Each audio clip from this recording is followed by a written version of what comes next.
Colonna, vous êtes donc le président de la Fédération française des automobilistes citoyens. J'imagine que pour vous, cet arrêté hier confirmé, l'annulation de la piétonisation des voies sur berge, c'est une victoire? Je ne dirais pas que c'est une victoire, mais en tout cas c'est une étape positive dans le débat qui s'est enflammé autour des voies sur berge, parce que le débat est quand même assez symbolique.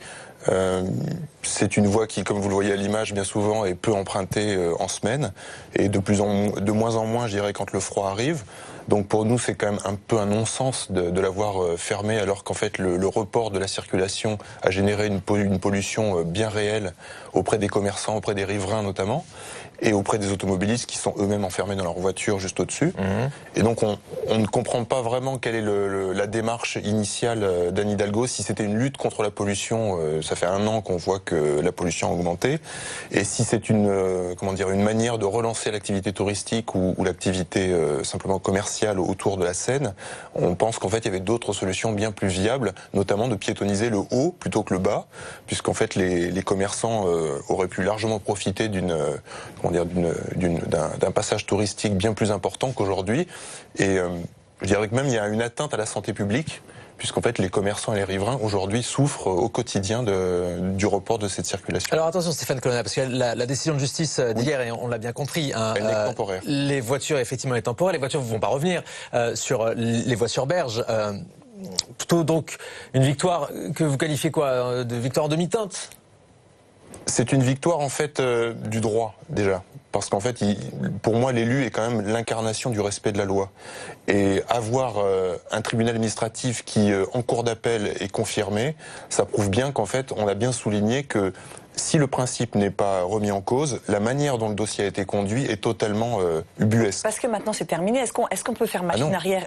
Non, mais est-ce que les Parisiens dans l'ensemble sont assez satisfaits de cette piétonisation? Oui. Est-ce qu'on peut faire machine arrière et voir les voitures revenir sur les quais? Et puis personne ne réclame le retour. J'entends bien, mais là je suis pas tout à fait d'accord, parce que justement le cœur de Paris, et notamment les professionnels et les commerçants qui font vivre ce cœur, réclament un changement profond du cœur de Paris et de son mode de déplacement. Si vous pensez que l'ensemble des Parisiens est satisfait, c'est qu'en fait vous ne voyez pas quelle est la colère des gens qui y travaillent, et quelle est aussi la souffrance des gens qui y passent, qui sont franciliens et qui alimentent ces fameux Parisiens. Mais on la voit très régulièrement cette colère, hein. On était encore hier matin dans cette matinale avec les commerçants. Moi ce qui m'interpelle, c'est que la décision en fait va au-delà du Parisien qui vit dans le centre de Paris, ici. On veut satisfaire effectivement une population qui a tout à fait le droit d'avoir accès à sa rivière, à son fleuve et d'en profiter. Seulement, on nie le besoin réel, qui est un besoin économique d'abord, et qui va perdurer et pour qui peut être autant remis en faire baisser cause. le nombre de voitures dans Paris, c'est pas une bonne chose pour la qualité de l'air, pour la qualité de vie aussi? Évidemment, le nombre de voitures est de toute façon important, mais il a baissé régulièrement pendant les années qui se sont découlées, et malgré tout, les bouchons ont persisté. Parce que si vous cumulez à la fois le rétrécissement des voies, les empêchements de circulation qui sont mis en place, et l'abaissement de la circulation, vous arrivez quand même toujours à une situation qui est pour l'instant plutôt catastrophique. Qu'est-ce que vous proposez? Que faut-il faire alors pour essayer de limiter cette circulation? Comme dans beaucoup d'axes de villes de même taille, en fait, les axes centraux de ce type-là sont restés pour la fluidification de la circulation, pour qu'elle dégage le plus rapidement du centre de Paris, donc elle pollue le moins de temps possible.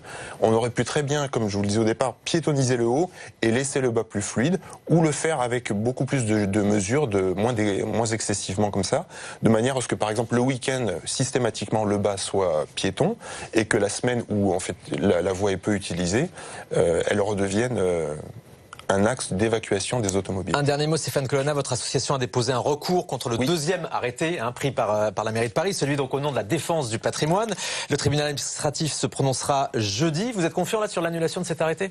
On est prudent, on essaie de se battre jusqu'au bout. Le deuxième arrêté est encore plus hallucinant que le premier, puisqu'en fait il a été pris sur une motivation justement de développement touristique, mais en fait il est complètement disproportionné par rapport à l'objectif atteint, puisqu'il consiste simplement à interdire le véhicule de circuler dans cette voie. Au nom de la défense du patrimoine. Mais il n'a pas de vocation à faire de cette zone quelque chose de précis. Voilà. Entendu. Merci beaucoup Stéphane Colonna d'avoir été avec nous ce matin. Je rappelle que vous êtes le président de la Fédération française des automobilistes citoyens. À bientôt.